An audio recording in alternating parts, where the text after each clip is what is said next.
A very good Saturday afternoon to you watching KTN Weekend at 1. My name is Najma Ismail. Now, a Mombasa businessman was last night shot dead along the Changamwe Airport Road. Shahid Bhat was said to have been driving to the airport from town when unknown assailants accosted him, firing over 30 bullets through his car's side window. Ferdinand Omondi has more. It was about 7:30 last night when KTN received frantic calls from Changamwe residents about persistent gunfire. At first, people thought it was a shootout. It turned out to be an assault against one man who was on his way from his office in Mwembetari towards the Moi International Airport, Mombasa. Marehemu alikuwa ameenda airport kuleta mtoto wake. So kufika hapa tumeambiwa iko mtu wa pikipiki alikuwa anaomba nafasi ndio aingie pande ile ya barabara. Ndipo iko gari ambaye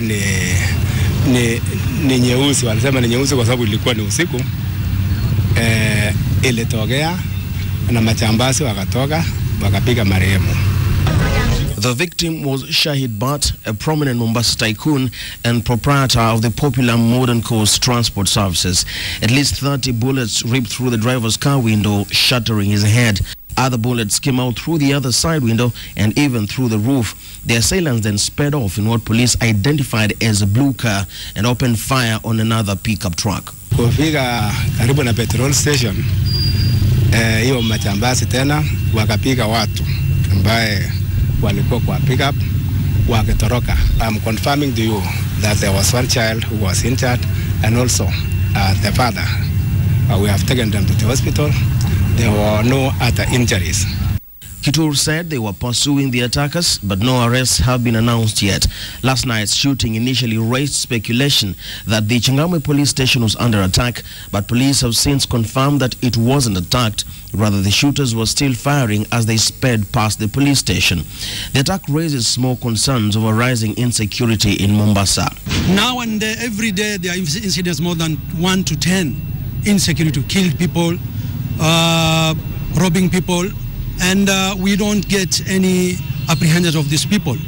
Only last week, Mombasa County Commissioner Nelson Marwa said they were investigating persons suspected of funding chaos and insecurity, some of them targeting the high and mighty of the island. Ferdinand Omondi, KTN Weekend at 1.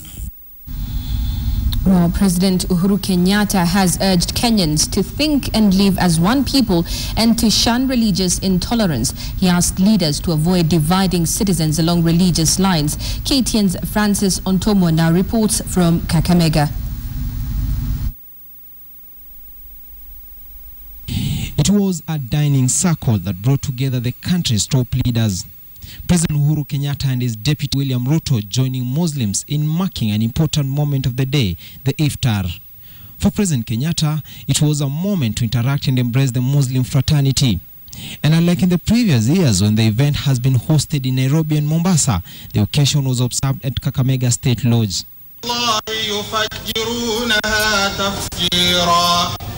And here, the president sought to assure Muslims across the country that his government was not targeting any religion in its security swoops. Tukasema lazima tupambane na ugaidi. Kupambana na ugaidi sio kupambana na Waislamu. Kupambana na ugaidi ni kupambana na wahalifu ambao wanasababisha maafa ya Wakenya wenzao. Na hatuwezi kurudi nyuma, lazima tutapambana nao. Na tutapambana mpaka dakika ya mwisho na mpaka tutashinda hiyo vita. Mpaka tutashinda hiyo vita. Lazima. Following months of insecurity in the country, the leaders preached tolerance and warned against creation of schemes, asking Kenyans to shun leaders whose intention was to divide them. Wakristo wanaweza kutetea haki ya Muislamu. Na Muislamu anaweza kutetea haki ya Mkristo. Tuwe pamoja kwa sababu dini sio mavazi. Dini ni imani. Ukenya sio majina tulionayo. Ukenya ni uzalendo. During During the occasion, Muslim political leaders warned against those hiding behind their religion to cause havoc in the country, reiterating that the religion stood for peace and harmony. Lazima viongozi wa Waislamu, wa kidini, wa kisiasa, wa mama, lazima tusimame. We cannot bury our heads in the sand and wait for people to use Islam to create violence and to bring problems to our country. Ni kusema ya kwamba muhalifu ni muhalifu. Nairobi na kuingine na kule kuingine wako, tumesema tutapambana na Mungiki.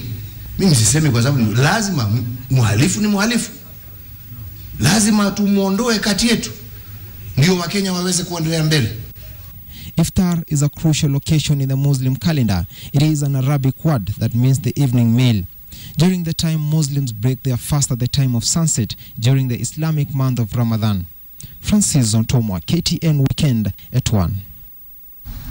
Residents of Baringo County are yet to fully embrace family planning. This is according to South Rift Regional Population Coordinator Omboy Kongo, who noted that the population of Baringo County has been increasing rapidly due to cultural beliefs. Baringo now has about 600,000 residents. Kamche Menza has more.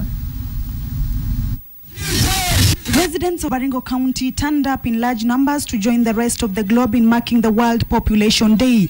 Speaking in Mogotio Shopping Center, where the celebrations were conducted, South Rift Regional Population Coordinator Wamboi Kongo revealed the family planning uptake in the area is still low.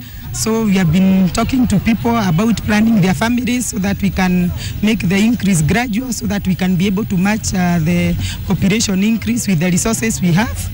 The regional coordinator, however, says they have been making progress in promoting family planning practices. The major hurdle, according to her, is the culture of the people. Sana sana tumeona ni kwa Kalenjin na kwa Masai ndio kuna hiyo resistance. Culture iko very strong, wanafavor watoto wengi sana. Bado wanataka ukienda mahali kama Kericho na Bomet, Kipsigis, wanasema hiyo jina inasema ni kuongeza. The name itself means to increase. So kuambia wasi increase inakuwa ngumu. On his part, Baringo County Commissioner Peter Okwonyo urged residents to shun calls by politicians to have them give birth to many children so as to increase the number of voters in the area. Hata sina chuki na hawa. Na kweli saa zingine wanapotosha watu. Kusema kwamba watu wazae kama nzige ndio watu wapate kura, hiyo ni kupotosha watu. He called on residents to control the number of children to a number they can manage in providing basic needs. Wanataka watu wazae kama nzige, na saa hii bado watu ni wachache. Siku ile watakuwa wamekuwa kama nzige. Kama saa hii hawezi kukufanyia shopping kidogo, hawezi hata kukurumia aseme waje nilipe gharama yako ya hospitali, hawezi hata kusaidia kulipa fees. Kitu mnajua wanaanzisha kwanza. Kamche Menza for KTN Weekend at 1. Still in Baringo, the county commissioner, Peter Okwonyo, has given an ultimatum to chiefs within the county who are reluctant to deal with the making and selling of illegal brew in their areas. Okwonyo said some chiefs collude with the manufacturers in promoting the vice. The commissioner, who is new in the region, said he was forced to lay off 4 chiefs in his previous work region in West Pokot after realizing that some of the chiefs collected protection fees from the brewers. Mmoja aliona kama ni mchezo, akafurahia kabisa bila alivutwa, akaamua sasa atakunywa kombe zaidi, maana sasa yeye sio chief, akapata uhuru wa kunywa kombe.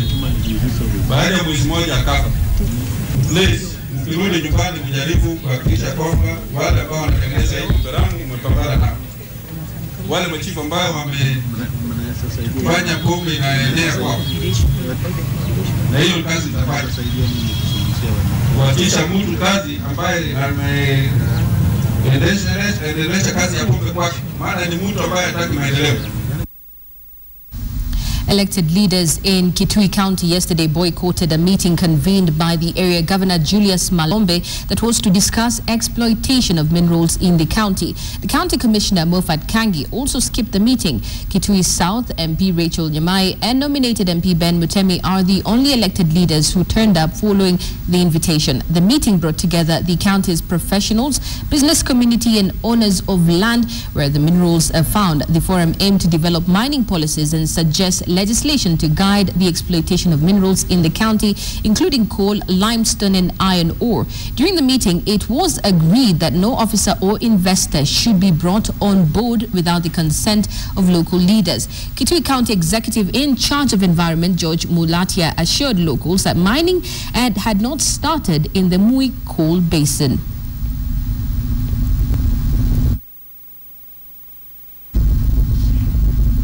Moving on, Garissa County Commissioner Rashid Kator has said there are criminals from neighboring Ethiopia acting as hitmen in Garissa County. The commissioner said that the hitmen could be acting on behalf of the Ethiopian rebel group called the Oromo Liberation Front. He warned such rebel elements not to bring the fight from their country into Garissa.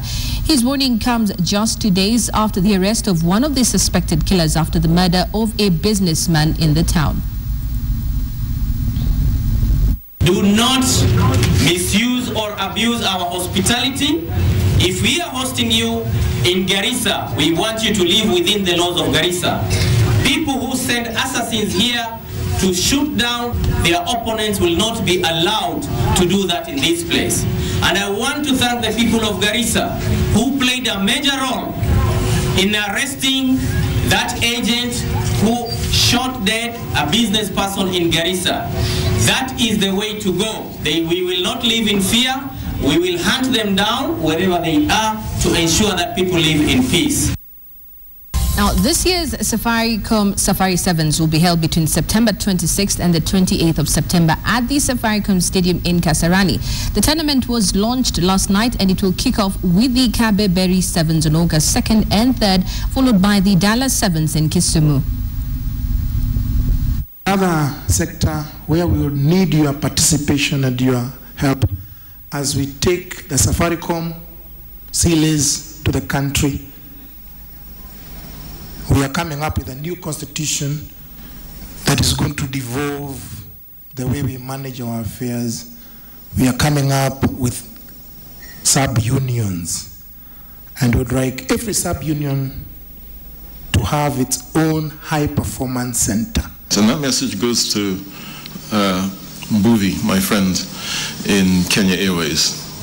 Mbuvi, if you're looking, if you're watching, the minute you drop that sponsorship of this team, I'm in there. So let me just tell you, I know you're watching. I know you're a great rugby fan, but I can tell you now, the minute you tell this man that you don't want to do the sponsorship, SAFARICOM will be there. And that's a measure for the commitment that we show to this sport. Well, thank you very much for watching KTN Weekend at 1. My name is Najma Ismail. Don't go too far. I can see Joy Doreen Bira there getting all mic'd up ready for Africa Speaks.